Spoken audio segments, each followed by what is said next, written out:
اے نو اس موتی کی قیمت کیا ہے؟ جناب نو تڑپ کے کہیں گے میری کیا مجال کہ میں اس موتی کی قیمت پیچھے بتاؤں. پھر وہ ایک ایک نبی سے پوچھتے پوچھتے آخر میں محمد عربی کی خدمت میں جائے گا اور کہے گا اے نبی خدا یہ موتی کی قیمت کیا ہے؟ رسول خدا کہیں گے کہ میں اس موتی کی قیمت بتا ہی نہیں سکتا. کنیزہ زہرا پھر وہ موتی کو لیے ہوئے جناب فاطمہ الزہرا کی خدمت میں آئے گا اور جب شہزادی کونین کی خدمت میں آئے گا بی بی سے پوچھے گا اے شہزادی یہ وہ آنسو ہیں جو آپ کے بیٹے کے غم میں نے بہائے تھے. اب اللہ نے ان آنسوؤں کو ایک موتی کی شکل دے دی ہے اور میں یہ جاننا چاہتا ہوں کہ اس موتی کی قیمت کیا ہے. زہرا تڑپ کے کہیں گی پروردگارا یہ زہرا اس وقت تک جنت میں نہ جائے گی جب تک یہ عزادار حسین جنت میں نہ جائے. اللہ آپ کی آوازیں گریا بلند ہے. خدا آپ کی آوازوں پہ رحمت نازل کرے. کبھی کوئی غم نہ دے سوائے غم سید الشہداء. کنیزان زہرا اولاد والی بیویاں ہیں, ماؤں کا مجمع ہے. تصور کر کے جملے پہ آنسو بہائیے گا. اگر اولاد پر کوئی آنچ آتی ہے ماؤں کا دل تڑپنے لگتا ہے. کنیزان زہرا جناب سیدہ کہ جن کا ایک ہاتھ ٹوٹے ہوئے پہلو پر ایک ہاتھ میں رومال رو کے عزاداروں سے کہہ رہی ہے عزاداروں یہ زہرا بڑی دور سے آئی ہے. میرا حسین سمے اسفا سے پامال کر دیا گیا. کنیزان زہرا جناب سیدہ فرماتی ہیں میرے بیٹے حسین کو گھوڑوں کی سما سے پامال کیا گیا. میں ظالموں سے کہتی رہی اے ظالموں میرا بچہ بڑا پیاسا ہے. اے ظالموں میں نے چکیاں پیس کے پالا ہے. میرے بچے پہ رحم کرو مگر کوئی رحم کرنے والا نہ. جزاک اللہ. یہی حق گریا ہے کنیزان زہرا. ایام عزا بڑی تیزی سے اپنے دامن کو سمیٹ رہا ہے. نہیں معلوم آئندہ سال کسے حیات رہے نہ رہے, کسے شہزادی دوبارہ فرش حسین نصیب کرے. اے بی بی ہمارا آخری فرصہ سمجھ کے قبول کیجئے. اے بی بی نہیں معلوم دوبارہ فرش حسین نصیب ہو نہ ہو.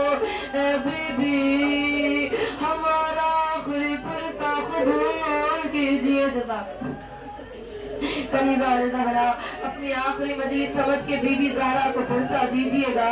نہیں معلوم آئندہ سال حیات رہے نہ رہے. بچے